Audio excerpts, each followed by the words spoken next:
안녕하세요. 저는 경기도에 살고 있는 열심히 제 삶을 살고 있는 화려한 돌싱입니다. 제가 이혼을 하기 전에는 주변에서 이혼을 접하게 되면 저는 안타까움, 안쓰러움을 표현하곤 했는데요. 그랬던 제가 요즘 지인들에게 이혼을 접하게 되면 잘했다고 합니다.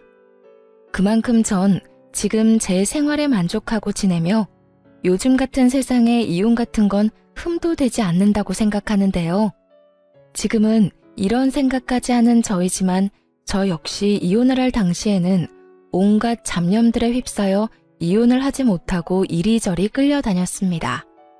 그러면 제가 어떤 일들을 겪었고 어떻게 해서 이혼까지 하게 되었는지 제 사연 들어보실래요? 저와 남편은 연애를 길게 하고 결혼까지 하게 된 부부였습니다.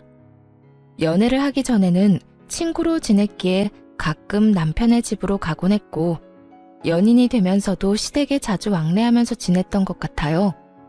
남편 역시 친정에 자주 놀러 오기도 했고 친정 부모님과 시간을 보내며 자연스럽게 가족이 되어갔죠. 시댁에서는 저를 특히나 예뻐해 주셨는데 남편이 외동이었던 터라 딸이 생긴 것 같다며 저를 많이 예뻐해 주셨었죠. 아름아, 넌 좋아하는 음식이 뭐니? 다음에 올 때 그걸로 해주마. 저 다 잘 먹어요. 어머님은 뭐 좋아하세요? 제가 다음에 해드릴게요. 그 작은 손으로 요리까지 할 줄 알아? 잘은 못하는데 기본적인 거 몇 가지만 할 줄 알아요. 어머님 입맛에 맞을지는 모르겠지만요. 당연히 다 맛있겠지. 아름이가 만들어주는 거면 소태밥도 맛있게 먹을 수 있는걸? 그런데 그런 일은 나중에 네 가정 생기면 네 자식한테나 해주고 지금은 내가 해주는 음식 먹어주려무나. 난 아름이니가 맛있게 먹는 모습 보는 게 너무 좋단다. 허구한 날 허겁지겁 전쟁 치르듯 먹는 남자들만 보다가 너처럼 오물오물 토끼처럼 먹는 거 보고 있으면 이 엄마가 너무 행복해. 시모는 늘 저에게 귀엽다, 사랑스럽다, 행복하다 등의 말을 해주었고 그런 말을 들을 때마다 제가 특별한 사람이 된 것 같아 참 행복하더라고요. 여러모로 전 그런 시댁 분위기가 좋았고 남편을 사랑하기도 했지만 이런 시댁이라면 저도 가족으로 인정받고 사랑받을 수 있겠다는 생각이 커 결혼까지 하게 되었습니다. 단 한 번의 큰 소리도 조금의 의견 충돌도 없이 결혼까지 마치게 되었고 친정을 비롯해 시댁까지 화기애애한 그 자체였어요. 첫 명절이 오기 전까지는요. 아무래도 명절, 제사에 대해 들은 것이 많아 어쩔 수 없이 긴장이 되기도 하고 우리 시댁은 어떤 분위기로 나를 대할까 하는 걱정도 되더라고요. 하지만 이런 제 우려와는 달리 저와 남편이 시댁에 도착하니 이미 시모 혼자 음식을 준비하고 있더군요. 전 당연히 제가 오면 함께 시작할 거라 예상했던 터라 이런 상황은 생각지도 못했는데 조금 당황스럽더라고요. 죄송스럽기도 했고요.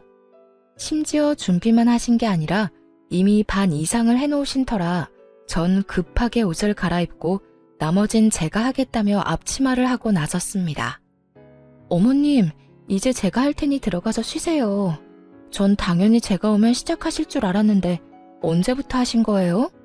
죄송해요. 다음부턴 좀 더 일찍 올게요. 아니야. 늘 혼자 해왔는데 뭐. 신경 쓰지 말고 옷부터 편한 걸로 갈아입으려무나. 이미 갈아입었어요, 어머님. 그러니까 이제부터 좀 쉬세요. 저 생각보다 잘해요. 그럼 우리 며느리 잘하는 거 다 알지. 다 아는데 정말 거의 다 해서 네가 할 게 없어서 그래. 괜히 너까지 힘 빼지 말고 일단 조금 쉬어. 곧 있으면 끝이니까 뒷정리나 좀 도와다오. 그러면 제가 옆에서 전이라도 뒤집을게요. 그 정도는 하게 해주세요. 이때까진 분위기 좋았습니다. 누가 먼저라고 할 것도 없이 서로 나서 일을 하려고 했고 서로의 등을 떠밀며 조금이라도 더 쉬게 해주려고 했죠. 음식을 다 마련하고 나선 시모가 쉬는 동안 혼자 뒷정리를 빨리 끝내버리곤 빨래부터 시작해서 대청소도 다 해버렸습니다. 시모가 일을 워낙 못하게 하니 빨래 대청소를 하는데 기분이 나쁘기는커녕 뿌듯한 마음마저 들더라고요. 혼자 아침부터 고생했을 시모에게 조금이라도 도움이 되었다는 생각에서 말이죠. 이런 제 마음을 알았는지 시모는 이런 말까지 해주더군요. 어쩜 그렇게도 손이 야무질 수가 있는지. 덕분에 이번 명절엔 몸살 걸릴 일 없이 잘 지나가겠구나. 음식 준비부터 뒷정리도 잘하고 아주 집안일을 우리 아름이가 다 해준 덕에 이 엄마가 편하구나. 시모는 제 두 손을 쓰다듬으며 애정을 듬뿍 담은 말을 해주었고 사랑받고 있다는 생각이 들어 참 기쁘더라고요. 그렇게 좋은 분위기에서 명절을 보냈고 친정으로 가기 전 저희를 배웅해 주시는 시모에게 준비한 용돈 봉투를 드렸죠. 어머님, 저희 이제 가볼게요. 덕분에 많이 배우고 맛있게 먹고 잘 쉬다가 가요. 아, 그리고 어머님, 여기 용돈이요. 첫 명절이고 해서 준비했어요. 시모는 정말 생각도 못했다는 듯 놀란 눈을 하고 봉투를 보더라고요. 이걸 받아도 되나 하는 고민을 하는 시모의 손에 저는 봉투를 쥐어드렸고 시모는 감동한 듯 저를 보며 이렇게 말하더군요. 어머나, 이런 거 필요 없는데. 이래서 다들 딸 타령을 하는가 보구나. 우리 아들은 생전 이런 봉투 내미는 법이 없었는데. 에이, 엄마, 생신 때 용돈 드렸잖아요. 생일마저 입 닦으면 네가 아들이야? 그건 당연한 거야. 어찌되었든 아가, 고맙다. 내가 잘 쓰마. 여기까지도 좋았습니다. 그런데 봉투를 확인한 시모가 불현듯 이런 말을 하더라고요. 미세하게 굳은 표정을 지어 보이면서요. 그런데 혹시 너희 친정에도 명절이라고 봉투 준비했니? 전쟁의 시작과도 같은 질문이었습니다. 시모는 살짝 굳은 표정으로 저에게 물어왔고 시모의 의중을 알 수 없었던 저는 있는 사실 그대로 대답했어요. 굳이 숨길 필요도 없었고 차별을 두어 준비를 했던 것도 아니었으니까요. 네, 친정도 봉투로 준비했어요. 저는 매년 친정에 용돈 드렸었거든요. 그래서 올해도 마찬가지로 준비했어요. 그 순간 시모의 표정이 걷잡을 수 없이 굳어지며 완전히 다른 사람처럼 저에게 따지듯 닥달을 하더라고요. 그런 법이 어디 있니? 이제 시집 왔으면 친정을 챙길 필요 없지 않니? 넌 이제 우리 집 사람인데 왜 친정까지 챙기는지 모르겠구나. 애 없을 때 한 푼이라도 더 모을 생각을 해야지. 이제 보니 우리 아름이가 다 좋은데 돈 쓰는 씀씀이가 좀 해픈 것 같네. 너희 돈 관리는 누가 하니? 네가 하고 있으면 우리 아들한테 맡겨. 알겠지? 그리고 용돈 같은 건 앞으로 친정해 주지 말고 다 너희 생각해서 하는 말이야. 과연 내가 알던 시모가 맞는지 의문이 다 들더군요. 어떻게 돈 앞에서 사람이 이렇게까지 이중적인 면모를 드러내다니요. 얼마나 충격적이었으면 말문이 막히는 것은 물론이고 기분이 나쁘다는 생각조차 들지 않았어요. 제가 아무 말도 하지 않고 있자 제 눈치를 살피던 남편이 입을 떼더라고요. 에이, 엄마, 그런 건 우리가 알아서 할게. 자자, 우리도 이만 가봐야겠다. 우리는 갈 테니 푹 쉬어요. 그렇게 남편의 손에 이끌려 친정에 가게 되었고 저는 친정에서 어떻게 지냈는지도 모를 만큼 넋이 나가 있는 상태였죠. 모든 일정을 끝내고 집으로 돌아오자 그제야 제가 무슨 말을 듣고도 말 한마디 하지 못한 건지 자각이 되더라고요. 그와 동시에 화가 올라왔고요. 여보, 혹시 나 당신이랑 사는 동안엔 우리 집에 용돈도 주면 안 되는 거야? 갑자기 그게 무슨 말이야? 아, 엄마가 한 말 때문에 그래? 그 말을 뭘 신경 쓰고 그래. 그냥 그런가 보다 하고 신경 쓰지 마. 엄마한텐 알겠다 하고 우린 우리가 하고 싶은 대로 하면 돼. 아무리 그렇게 하면 된다고 해도 나 어머님 말씀 기분이 너무 나빠. 어떻게 그렇게 말씀하실 수가 있어? 시집 온 딸은 자식도 아니야? 뭘 그런 말을 곱씹고 있어. 괜히 당신 기분만 나쁘게. 워낙 옛날 분이라 그래. 그런 부분에선 아무리 설득하고 타협하려고 해도 도무지 안 되더라고. 그러니까 당신도 그냥 들어도 못 들었다고 생각하고 지내줘. 응? 그거 말고는 다 당신 편하게 맞춰주시잖아. 아무리 그래도 기분이 상하는 걸 어떻게 해. 내가 앞으로 그런 말 나올 것 같으면 한 발 앞서 막아주도록 노력할 테니까 기분 풀고 좀 쉬자. 당신도 지금 피곤해서 예민해져 있어. 응? 남편은 제 기분을 풀어주려 노력했고 저는 기분은 상했지만 그냥 넘어가기로 했습니다. 남편의 말대로 딱 그 부분만 아니면 시모는 꽤 괜찮은 시모라 생각했으니까요. 그 딱 한 가지가 결국 저를 이혼까지 몰고 가게 될 줄은 그땐 몰랐습니다. 몇 번의 명절이 지나고 도무지 적응되지 않을 것만 같던 시모의 고지식한 면모도 적응이 되더라고요. 남편이 당부한 대로 앞에선 그저 네라고 답하고 뒤로는 친정을 챙기면 그만이었으니까요. 처음엔 그렇게 행동하는 저 자신이 싫었는데 어떤 면에선 그렇게 행동하는 것이 괜한 불화를 일으키지도 않고 얼굴을 붉힐 일도 없으니 현명한 며느리로서의 태도란 생각이 들기도 했습니다. 그러던 와중 친정아빠의 생신이 되었고 전 매번 시댁 어른들의 생신상만 차려들었던 것이 마음에 걸리더라고요. 그동안 부모님 생신상 한번 제대로 챙겨드리지 못한 것이 죄송한 마음이 들어 이번 생신은 집에서 대접해 드리기로 했죠. 엄마, 이번 아빠 생신상 내가 차려드릴 테니 시간 맞춰서 우리 집으로 와. 내가 입이 떡 벌어지게 한 상 차려드릴 테니까. 어머, 웬일이라니? 웬일은 무슨? 딸이 시집 가더니 철든 거지 뭐. 매번 시부모님들 생신상 차리면서 아빠 엄마 생각 많이 했었어. 딸이 돼서 제대로 된 생신상 한 번 안 차려주고 시집 온 게 내심 죄송스럽기도 했고. 그러니까 이번엔 내가 처음부터 끝까지 다 준비할 테니까 시간 맞춰서 와서 식사만 하셔요. 그래, 알겠어. 네 아빠 또 울겠구먼. 그렇지 않아도 딸이라면 넘어가는 양반인데 그런 딸이 차린 생신상이라고 하면 눈물이 앞을 가려 밥이나 제대로 드실 수 있으려나 모르겠다. 어찌되었든 신경 써줘서 고마워, 딸. 덕분에 아빠 행복하겠네.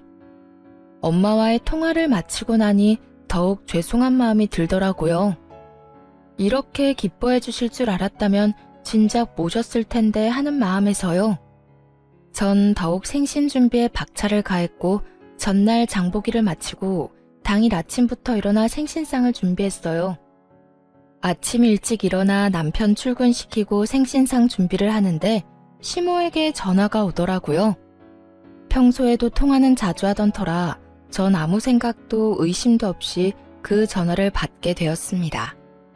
아름아, 우리 아들이 그러는데 오늘 사돈어른 생신 너희 집에서 한다며? 그 순간 정말 할 수만 있다면 남편 입을 찢어버리고 싶은 심정이었어요. 평소 시모가 어떤 사상을 가지고 있는 줄 알면서 그런 말을 전하는 것이 제정신 박힌 사람이 할 수 있는 일인가 싶더군요. 네, 밖에서 외식하는 것도 부담스럽고 해서 집에서 모시려고요. 좋은 변명이었다고 생각한 저와는 달리 시모는 제 생각보다 더 대단한 사람이더군요. 제 말에 이런 말을 했으니까요. 외식을 할 필요가 뭐가 있어. 그냥 친정에 가서 있는 반찬에 밥이나 한 끼 먹으면 되는 거지. 다른 것도 아니고 생신이니까 내가 이때껏 네 친정 생신은 챙기게 뒀는데 아무래도 안 되겠구나. 앞으로 생신도 챙기지 말거라. 어떻게 된 사람이 이런 말을 할 수가 있는 걸까요? 같은 여자, 같은 며느리의 경험이 있는 사람으로서 다른 것도 아닌 부모님의 생신을 챙기지 말라고 명령할 수가 있는지 이해가 되지 않았어요. 부탁, 권유도 아닌 명령조 시모의 말투에 저 역시 화가 났어요. 네? 아무리 그래도 생신은 챙겨야죠. 생신 챙긴다면서 괜한 낭비하니까 그렇지. 오늘도 봐라. 내가 너희 집 잠시 들린다고 우리 아들한테 연락 안 했으면 이딴 짓이나 하고 있다는 것도 몰랐을 거 아니니? 요즘 물가가 얼마나 올랐는데 생신상을 그것도 집에서 차려준단 말이니? 네가 우리 아들 집에서 그딴 짓거리 하면 퇴근하고 피곤한 우리 아들 제대로 쉬지도 못하고 그게 뭐 하는 짓이냐고. 혹시 아세요? 너무 화가 나면 아찔해진다는 것을요. 저는 생전 처음으로 너무 화가 나 아찔해지는 기분을 느끼게 되었고 그 순간 이때껏 참아왔던 모든 것을 터뜨렸어요. 어머님, 정말 해도 해도 너무하네요. 다른 것도 아니고 생신인데 제가 이 정도도 못 해드리나요? 그거 얼마나 한다고. 그리고 생신상에 드는 비용도 제가 번 제 돈으로 마련하는 거라고요. 그리고 저희가 사는 이 집, 어머님 아들 집이 아니라 제 집도 된다고요. 집 살 때 제 돈도 절반 들어간 거 뻔히 아시면서 왜 그렇게 말씀하세요? 너 지금 나한테 따지고 드는 거니? 다 너 잘 되라고 하는 말인데 네가 이런 식으로 나오면 나 정말 섭섭하다. 너 잘 되라고 하는 말, 그 말이 전 그렇게 싫더라고요. 정말 제가 그리고 저희가 잘 되길 바란다면 이런 식의 강요는 아니지 않나요? 제가 나쁜 길로 빠져 쓰면 안 되는 곳에 돈을 낭비하는 것도 아니고 다른 사람도 아닌 저를 낳아주시고 정성으로 키워주신 부모님께 이 정도 돈과 시간도 쓰면 안 되는 거냐고요. 시모는 늘 우리가 잘 됐으면 한다는 말을 방패로 삼으며 저를 억압해왔고 전 이제 그 억압에서 벗어나기로 했죠. 저도 섭섭해요, 어머님. 어머님이 저 잘 되라고 하는 말씀 전부 다 저한테는 다 섭섭하다고요. 시집을 가면 딸이 아닌 게 되는 것도 아닌데 왜 제가 친정에 어떤 일도 하지 말라고 하세요? 저를 낳아주시고 이날 이때껏 온 정성을 쏟으면서 저를 키워주신 부모님께 아무것도 안 하고 아무 관심도 가지지 않는 게 정말 저를 위하는 일이라고 생각하세요? 전혀 아니에요. 전 한두 푼 아끼자고 그렇게 살고 싶지 않다고요. 전 앞으로 어머님이 뭐라고 하시든 간에 친정이 할 도리는 하면서 살 거예요. 이런 제가 정 마음에 들지 않으시면 제가 돈을 어떻게 쓰든 관심을 가지지 말아주세요. 그러면 서로 얼굴 붉히는 일도 없고 서로 좋지 않겠어요? 뭐야? 너 지금 말 다 했니? 아름이 너 그렇게 안 봤는데 아주 되바라졌구나. 어디 어른한테 버릇없이 그딴 식으로 말하는 게야? 내가 말했지? 다 너 잘 되라고 하는 말이라고. 처음엔 생신상 용돈으로 시작해서 나중엔 더 큰 돈, 더 큰 걸 바라는 게 사람 마음이란 걸 왜 모르니? 네 친정 부모님이라고 다를 줄 알아? 나이 더 들면 기댈 거라곤 자식밖에 없을 텐데 그때 가서 너 어떻게 하려고 지금부터 지갑 노릇을 하려고 하냔 말이다. 저희 부부가 진짜 누구의 지갑 노릇을 하고 있는데 이딴 말을 하는지 모르겠더라고요. 시모는 친정에는 용돈도 주지 말라고 하며 달마다 저희에게 용돈을 받아 쓰는 것도 모자라 병원도 회사 다니는 저를 꼭 데리고 다니며 그 병원비조차도 저에게 다 내라고 하는 사람이었습니다. 그런 사람이 저딴 말이나 하니 퍽이나 진정성 있어 보이더라고요. 제발 그 말 좀 하지 마세요. 다 저 잘 되라고 한다는 그 말이요. 그게 어떻게 제가 잘 되라고 하는 말이에요? 그리고 지갑이요? 그런 식으로 따지면 저희가 어머님께 매달 드리는 용돈부터 각종 병원비까지 더는 도움을 드리면 안 되겠네요. 어머님 역시 이제 기댈 거라곤 외동아들 하나뿐일 텐데 사람 마음 모르는 거라고 저희한테 더 큰 걸 바라면 어떻게 해요? 그걸 말이라고 하니? 친정하고 시댁이 같니? 내가 누누이 말하지 않았니? 시집 오면 넌 친정 사람이 아니라 우리 이 시집안 사람이라고. 넌 이제 우리 가족인데 가족인 날 돕는 건 당연하지. 저한테는 그 모든 게 당연하지 않으니까 그렇게 살고 싶으신 어머님이나 친정 다 무시하면서 잘 사시고요. 저한테 더는 강요하지 마세요. 저 이만 끊을게요. 더 이야기 나누다간 정말 어머님하고 사이 틀어질까봐 겁나네요. 그러면 들어가세요. 저는 전화를 끊어버렸고 시모에게서 전화가 계속해서 왔지만 연락을 받지 않았죠.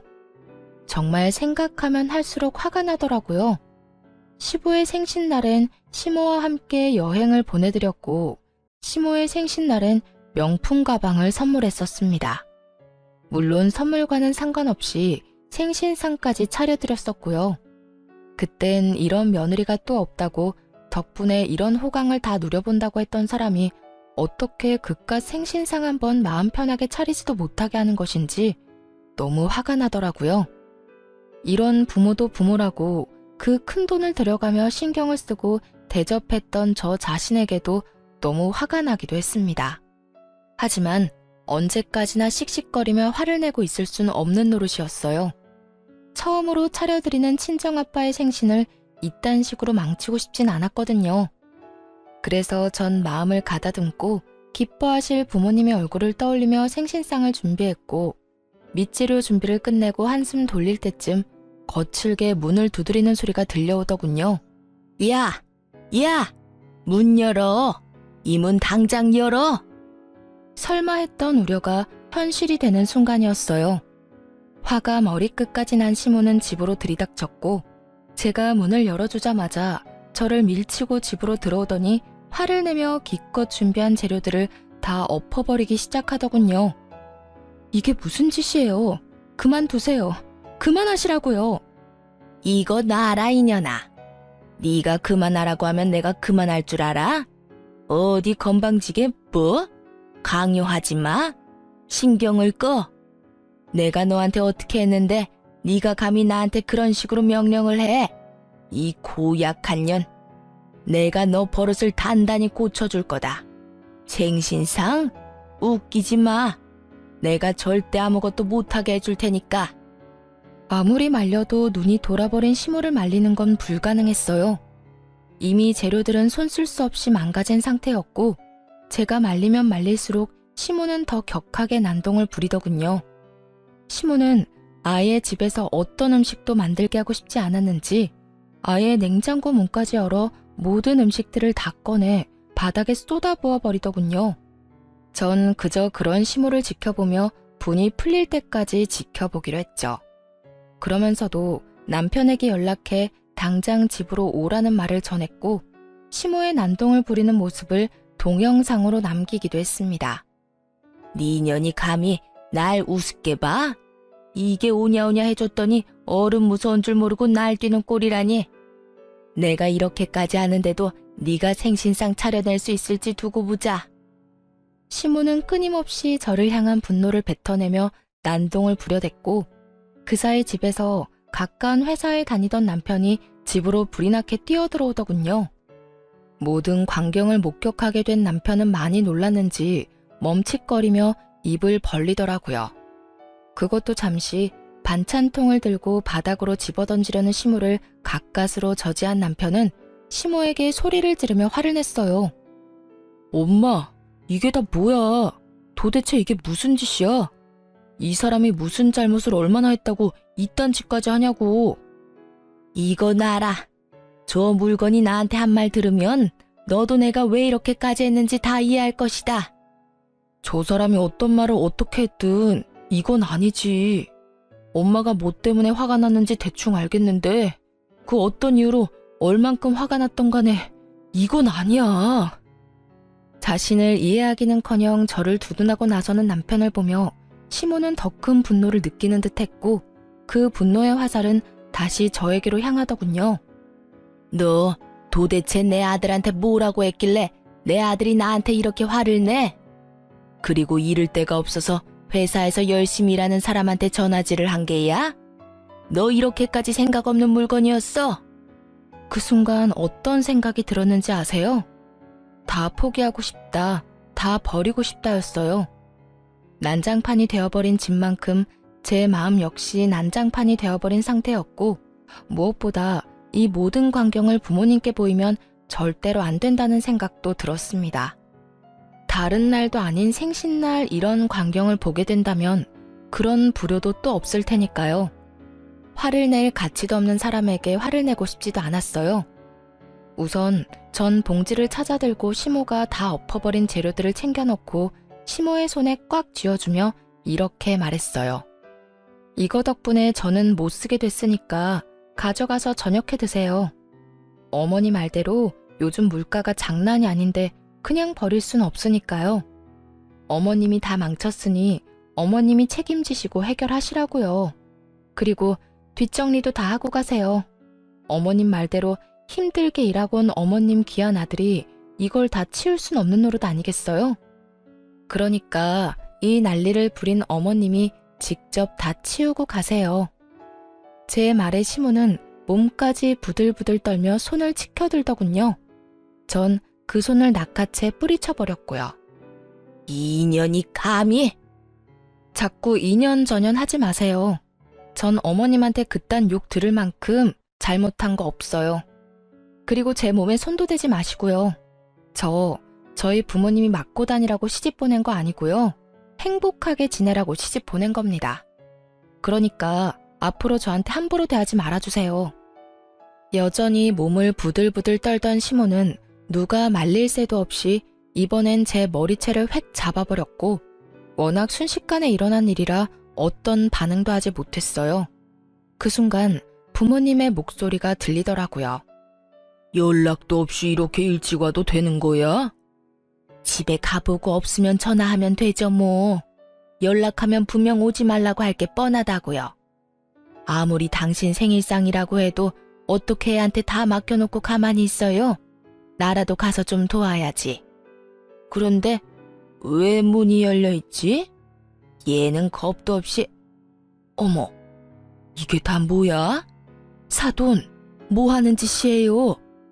아무래도 제가 마음에 걸렸던 부모님은 뭐라도 도울 마음에 일찍 저희 집으로 오셨고 남편이 급하게 집으로 들어오느라 문을 잠그는 것을 깜빡했던 것이었습니다. 참고로 저희 집은 디지털 자물쇠가 아닌 열쇠로 문을 열고 닫는 터라 문을 닫는다고 해도 잠기진 않는 문이었고 심지어 문을 제대로 닫지 않아 조금 열린 상태였던 거죠.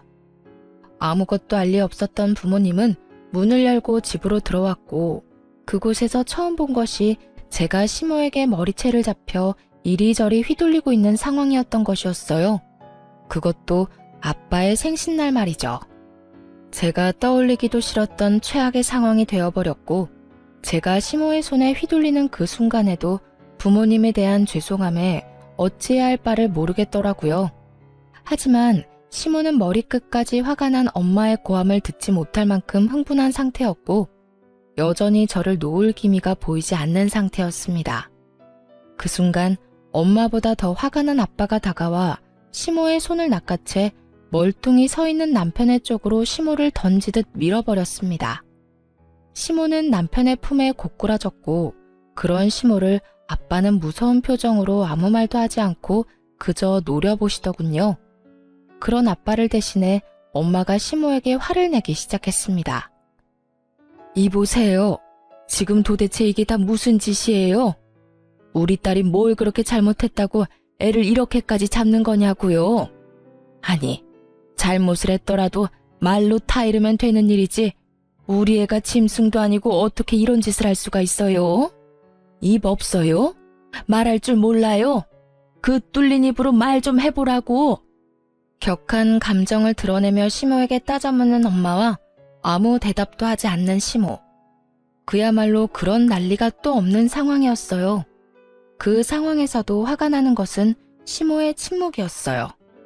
엄마의 그 어떤 물음에도 시모는 그저 침묵을 지키고 있었는데 그 침묵의 의미는 미안함이 아닌 그저 말도 섞고 싶지 않다는 느낌이 강하게 들었기 때문입니다.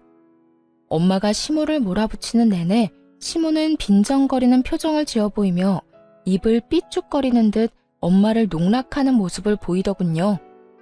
그 모습은 너는 짓거려라, 난 안 듣는다는 식의 무시와 다름이 없었고 엄마도 저와 똑같이 느꼈는지 말할 가치도 없다시며 저를 데리고 나와 친정으로 와버렸습니다. 그리고 그날 저는 몰랐던 사실을 알게 되었습니다. 그 여편네 진짜 미친 거 아니야? 어떻게 감히 너한테 이딴 짓을 할 수가 있어? 네 남편은 도대체 뭐 하고 있었니? 네가 그런 일을 당하는데 멀뚱히 서서 구경만 하고 있다는 게 말이나 돼? 엄마가 일찍 서두르지 않았으면 어떻게 됐을 거야? 여보, 그만해. 아름이 놀란 거 안 보여? 그러니까 애한테 그러지 말고 흥분 좀 가라앉혀. 네가 뭘 잘못했다고 고개 숙이고 있어. 딸, 고개 들어. 너 잘못한 거 하나도 없어. 엄마, 아빠, 죄송해요. 하필 생신날 이런 꼴 보여서. 네 잘못 아니라니까. 어떻게 인간의 탈을 쓰고 남의 집 자식한테 그딴 짓을 할 수가 있어? 인간이라면 그러면 안 되지. 돈 받아갈 땐 그렇게 고맙다고 바닥 갈라지게 고개 숙이고 잘하겠다고 하더니 이게 잘하는 거야? 머리채나 잡아뜯는 게 잘하는 거냐고. 돈? 엄마, 그게 무슨 말이야? 그 뒤로 이어진 엄마의 말은 정말 어이가 없더라고요. 어느 날은 네 남편이 술 먹고 여기로 찾아왔더라. 그 옆편에 살던 집 주인이 당장 나가라고 했다던데. 돈이 없어서 마땅히 옮겨줄 집이 없다고 말이야. 생각 같아서 당장 집이라도 마련해주고 싶은데 대출 받는 것도 한계가 있고 큰 돈도 없어서 속상하다면서 울더라고. 얼마나 서럽게 울던지. 네 아빠랑 내가 신경 쓰여서 우리 노후 자금까지 내줬는데 어떻게 그런 우리한테 이딴 광경이나 보게 만들어? 그 옆편네도 그래. 우리한테 받은 돈으로 집까지 마련했으면서 어떻게 우리 딸인 너한테 그딴 짓을 해? 아니, 돈을 다 떠나서 자기 자식 귀하면 남의 자식 귀한 줄도 알아야지. 어떻게 남의 귀한 자식을 그런 식으로 대할 수가 있냐고. 내가 진짜 아까 그 장면이 머릿속에서 떠나지 않아. 속상해 미치겠어. 이렇게까지 감정 표현을 하는 분이 아닌데 많이 속상하시던 엄마는 제 앞에서 화를 내시며 우시더라고요.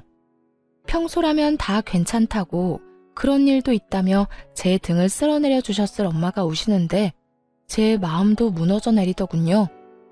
그렇게 한참 울은 저는 겨우 마음을 진정시키고 생각을 정리했어요. 정리하면 할수록 이해가 되지 않더라고요. 저에게 말 한마디 하지 않고 친정에서 큰돈을 받아간 남편. 남편에게 그 큰돈을 받아 집을 마련한 시모. 친정에서 받은 돈으로 집까지 마련했으면서 친정엔 조금의 용돈도 용납하지 않았던 시모. 그 모든 게 이해가 되지 않았습니다. 더욱 괘씸한 건 남편이었어요. 시모의 집을 마련하던 시기에 제가 이것저것 물었던 적이 있는데 그때마다 남편은 저에게 거짓말을 해대며 어물쩍 그 상황을 넘어가곤 했으니까요. 그땐 친정에서 도움을 받았을 거란 생각도 못한 상황이라 속여봤자 대출금 정도라 생각했었어요.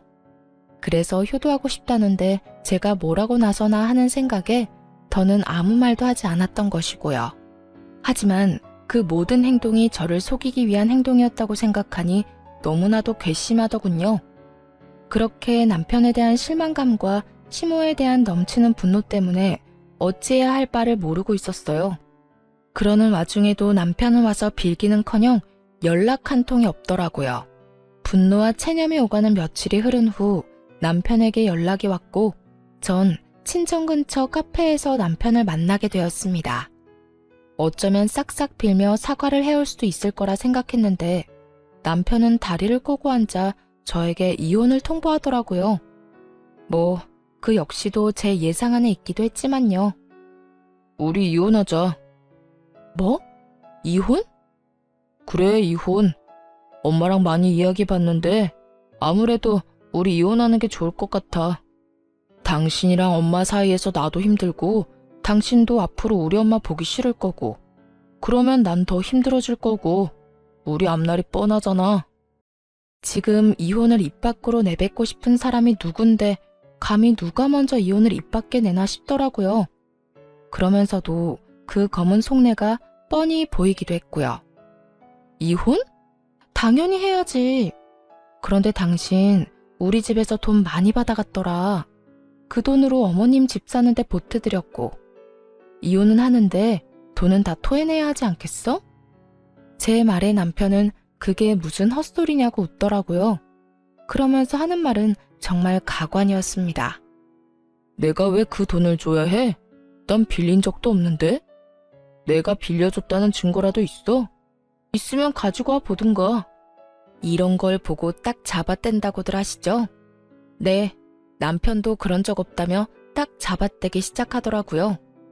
여유롭게 커피까지 홀짝홀짝 마셔대며 증거가 있다면 가지고 오라는데 그 모습이 참 하찮더라고요.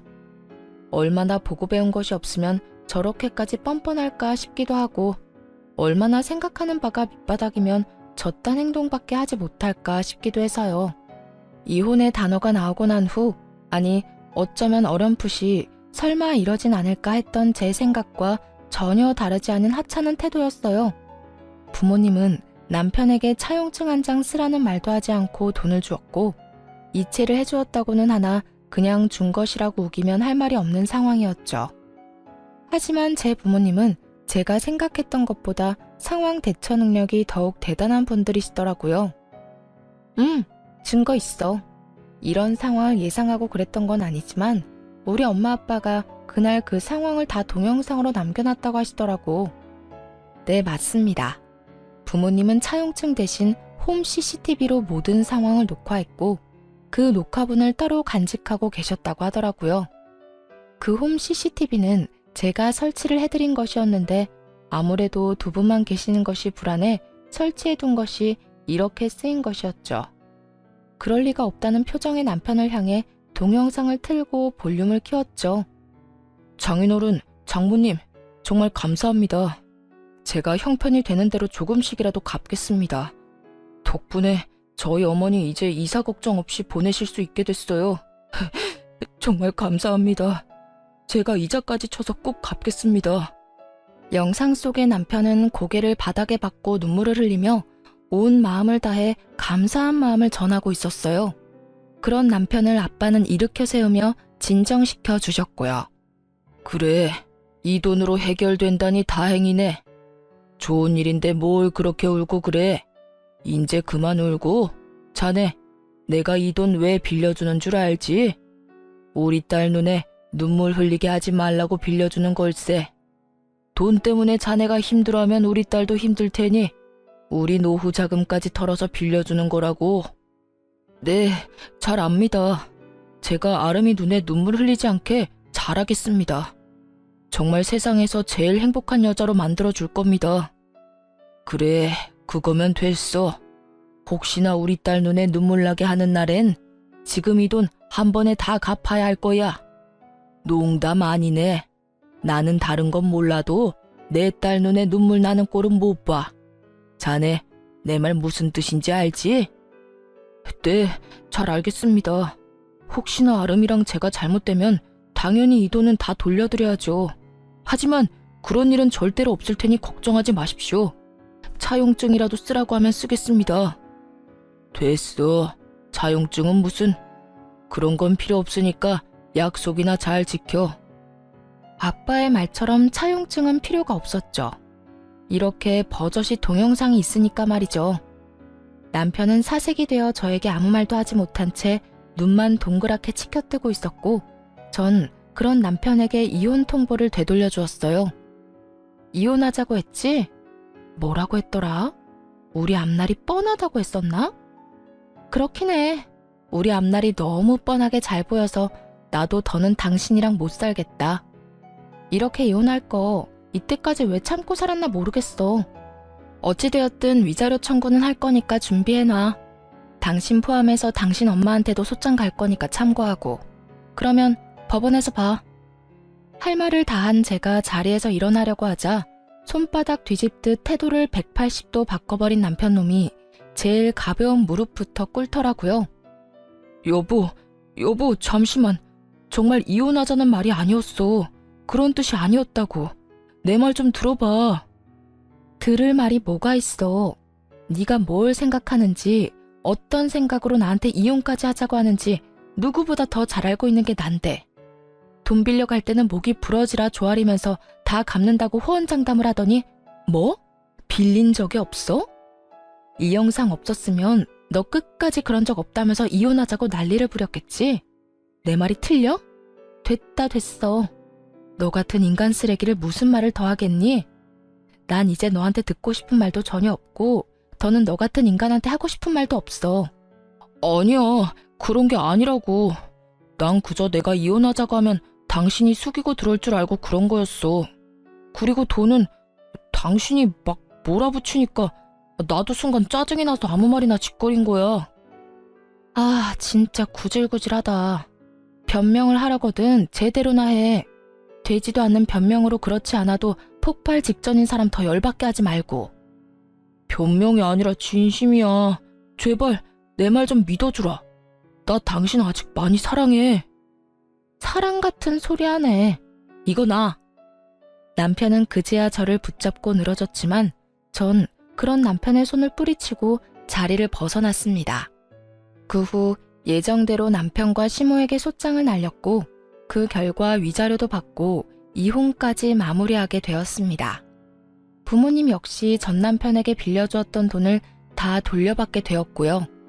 친정 부모님께 줄 돈과 저에게 줄 위자료 때문에 전 시모는 집을 다시 팔고 작은 월세집으로 이사하게 되었고 전 남편 역시 저에게 최고액의 위자료를 주게 된 탓에 빚쟁이가 되어 전 시모의 집으로 들어가게 되었죠. 그렇게 모든 게 끝났다고 생각했는데 전 시모에게 전화가 오더라고요. 아름아, 잘 지냈니? 첫 마디에서 온몸에 소름이 쫙 돋는 것이 귀신 목소리를 들은 것처럼 기분 나쁜 소름이 돋더군요. 전 아무 대답도 하지 않았고 그런 상황을 예상했다는 듯 시모는 아랑곳하지 않고 자기 말을 이어나가더군요. 잘 지내지? 잘 지내겠지.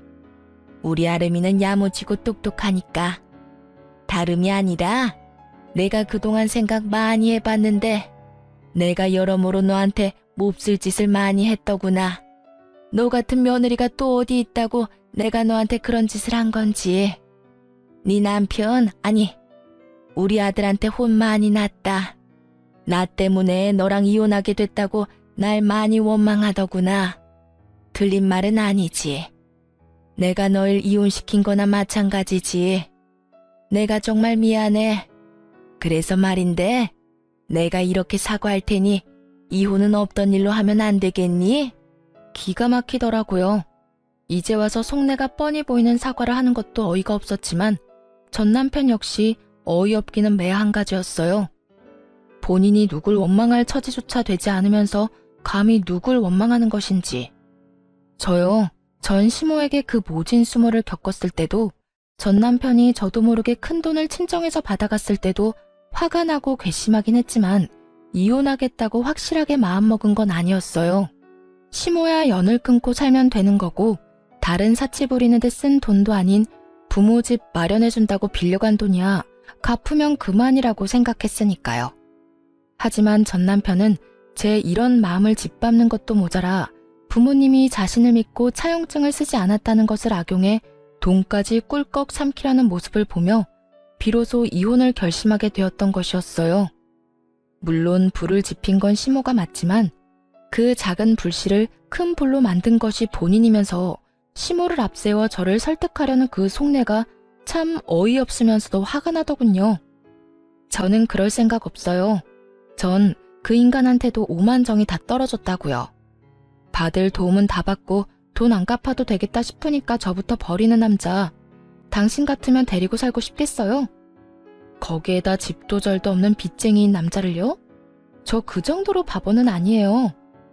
아름아, 그러지 말고 다시 한 번만 생각해 주려무나. 우리 아들 금방 일어설 수 있어. 아직 나이가 젊잖니. 그러니까 그간의 정을 생각해서라도 다시 생각해 주려무나. 결국 전 시모는 악어의 눈물을 쏟아내며 매달리기 시작했고 전 그런 시모에게 이렇게 말했습니다. 그러니까요. 나이도 젊은데 제가 왜 그딴 인간이랑 살아야 하나요?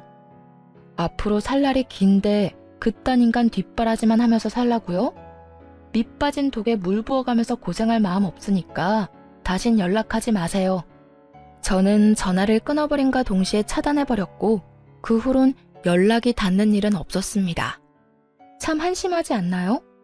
가만히라도 있으면 절반이라도 간다고 그저 주는 대로 받고 하는 대로 가만히 두기만 했더라도 좋은 집에서 편하게 잘 살았을 텐데 괜히 건드리면 안 될 사람을 건드려서 저 고생을 하나 싶었네요.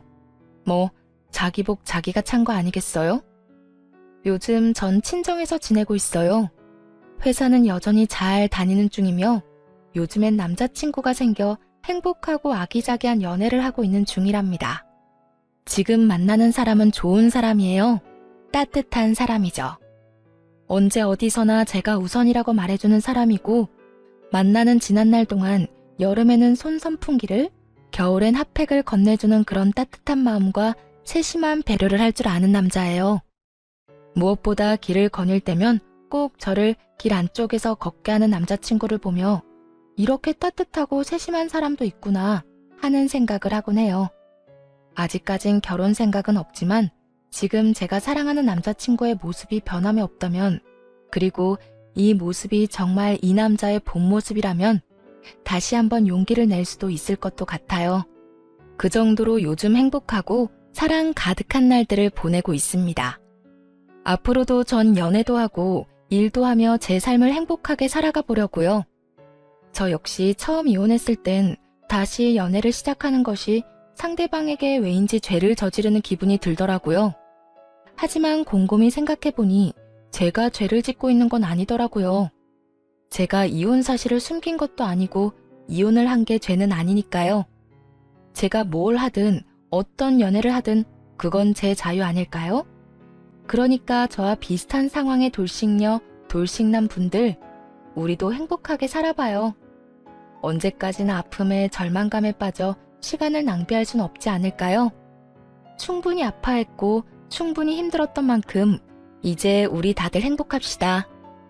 꼭 새로운 사람을 만나 새로운 출발을 하는 것만이 아닌 본인이 원하는, 본인이 꿈꾸는 그 행복을 위해 다 함께 노력해봐요. 그러면 저는 모든 분들의 행복하고 사랑 가득한 삶을 응원하며 이만 물러가 볼게요. 긴 사연 들어주신 모든 분들 감사합니다.